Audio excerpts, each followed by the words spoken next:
horror movies out there are filled with gruesome traps designed to instantly kill their victims. From a flesh-slicing laser that will turn you into cubes to basically all the traps in the Saw movies. Let's talk about some scary traps that there's no way you would survive. I'm sorry, you wouldn't. Starting off this countdown, we have the oxygen crusher. You better hope your lungs are in good shape and that you can hold your breath for a long time if you get stuck in this trap. So this contraption was featured in Saw 6. 2 victims were strapped into this device, and they were wearing an oxygen mask and their arms are chained up. John Kramer then appears on the screen and reveals that every breath that they take will lead them closer to their death. With every breath, the clamp around them comes in closer and closer, eventually squeezing them to death. The only way to survive is by holding your breath and praying that the other person has bad lungs. Once one person dies, the other person is basically freed. The chains and everything releases. Now, the 2 men in the traps are William Easton and Hank.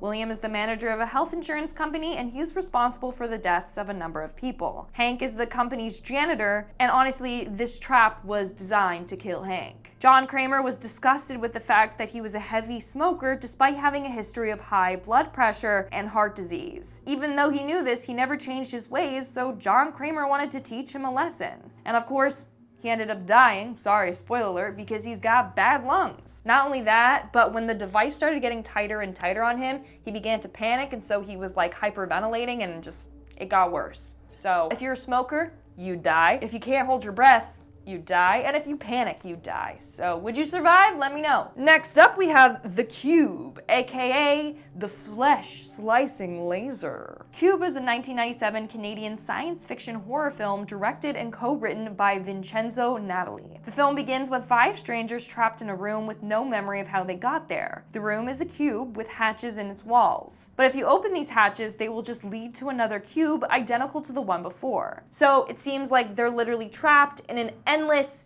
puzzle of cubes. But there's more to it than just that. The cube also has different traps in it that can easily kill its victims. The characters then have to avoid being killed in a claustrophobic environment, which is making them extremely paranoid and confused. Now, there's 2 traps that I want to talk about here. A little 2-for-1-er. The first one is the acid trap, and it's just as it sounds. It's a trap that squirts out, ew, why did I use that word? I don't know, I'm sorry, but it squirts out acid. And in the movie, it burns one of the characters' faces right off. The next trap is the flesh-slicing laser, and it's as horrific as it sounds. Basically, in the movie, one of the characters named Alderson, who is a pretty mysterious character, wakes up in a room by himself, isolated from the rest of the group. In the end, he ends up setting off a booby trap in the cube that's a laser that literally just slices him to pieces. And it happens out of nowhere. So you're watching the movie and you're like, oh, what? Yeah, that happened. So we see his fingers get sliced and then his whole hand and then just like, boop, right down the middle. So, and you have no idea it's coming. So if you're trapped in that cube, how are you gonna know what trap is next? You know what I'm saying?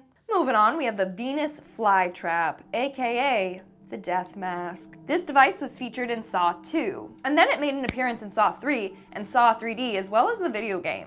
So the victim of this trap is Michael Marks, a police informant that John Kramer did not like because he would spy on other people. How creepy. Don't be a creep. But I'm a creep. When he woke up, he found his eye badly swollen and this massive contraption was hooked onto his neck. Basically, it's like this mask that is filled with spikes and it will clamp closed onto your face. It'll only happen if he doesn't find the key to get out of it. Any guesses to where you think the key might be? Well, he's got 60 seconds and the key is located behind that swollen eye. So he's gotta carve into his eye, take out that key, and take off that thing or else...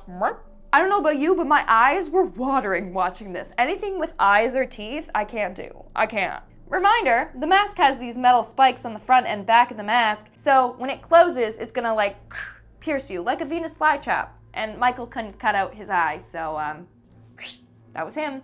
Bye-bye. In our next spot, we have Escape Room, which, don't hate me, I actually like this movie. The first one and the second one. Released in 2019, Escape Room is about 6 strangers that get brought together for a chance to win $10,000. All they have to do is escape this escape room, which proves to be more deadly than they anticipated. From rooms that could scorch them alive, freeze them to death, and poison them, this was definitely not the game that they hoped for. Along the way, it reveals the characters' tragic and dark pasts and why they actually were brought together. So let's talk about the first room, which was the fiery room that would burn people to death. death. Basically, one of the players sets off this trap and slowly the room begins to heat up. They all then have to come together to figure out the room's riddle and escape before it scorches them to death. Now, thankfully, they do escape this room, but not all characters were lucky in the upcoming rooms. Like the upside down billiards bar room. In this room, there's a whole bar with a pool table, but it's upside down, so it's on the ceiling. And parts of the floor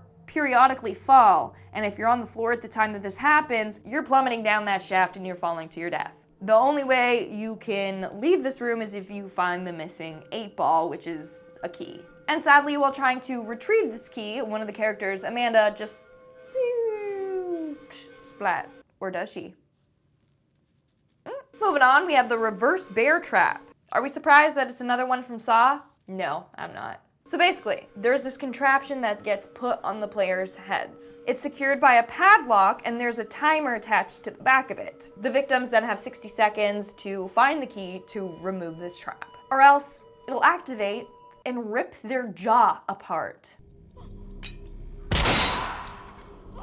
Who comes up with these? Y'all are sickos. That's why it's called the reverse bear trap. So instead of it clamping down on like someone's leg, it's pulling shit apart. So it's hooked onto the upper and lower jaw so that when it springs open, it rips your face off. The first victim of this trap was Amanda Young. John Kramer brought her into the game because of her heroin addiction. She was abducted by him, and when she came to, she found herself strapped to a chair with this contraption on her face. Turns out that the key was in the stomach of her dead cellmate. Although she thought that he was dead, and turns out he was just paralyzed. Amanda musters enough courage to stab the dude and then cut him open and retrieve the key to free herself. And now she's just one of the few people that actually survived Jigsaw. But would you have enough courage to like cut open to get the key to save yourself? I don't know. Moving on, we have The Collection.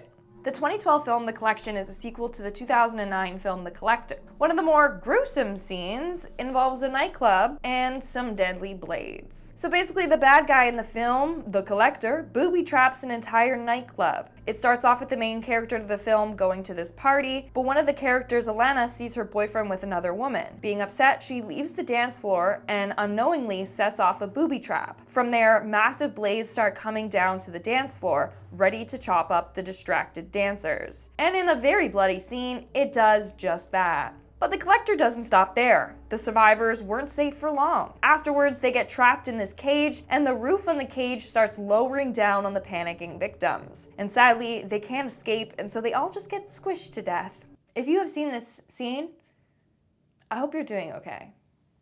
'Cause I'm not. Just kidding. Next up, we have the Shotgun Carousel, which was I hated this one in the Saw movie. So this was featured in the 6th movie of the Saw franchise. 6 people were chained to a pole of a rotating playground merry-go-round. There was also a shotgun attached to it. Then the ride started to spin. When the ride stops, the shotgun will go off and shoot whoever is directly in front of it. In order to survive, you have to rely on someone to press down on 2 buttons simultaneously. The only catch is, when they do this, a metal spike will go through their hand. This whole trap is then down to luck. You're strapped in, hoping the ride never stops directly in front of you. Again, the guy that's pressing the button chooses who's gonna live and who's gonna die. And in the movie, it's a man named Will, who's a manager of a health insurance company. He was brought into the games because he caused the death of a number of seriously ill people by denying them coverage for their treatments. At the beginning of the scene, Jigsaw announces that he can only save 2 people. So basically, Will has to decide who he's going to save and who, doesn't get to live. Everyone is in a panic, pleading with Will, telling him why they should be spared. At the beginning, Will hesitated to have his hand pierced, letting Aaron being the first one who was killed. This furthered the panic of everyone else, scared to have the same thing happen to them. And lastly, let's talk about the 10 pints of sacrifice. This one,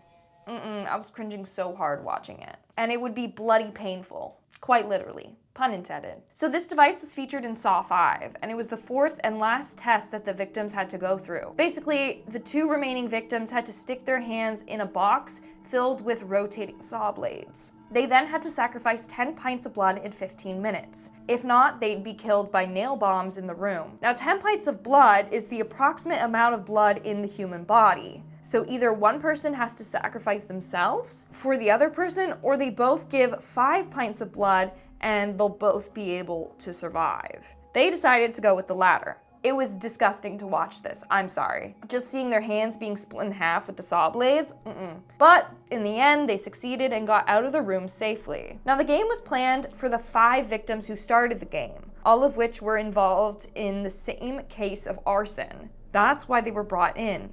3 of them passed away in the previous tests, so it was just the last 2 that had to do this themselves. This is when they realized that all the previous tests were designed to be done by all 5 of them.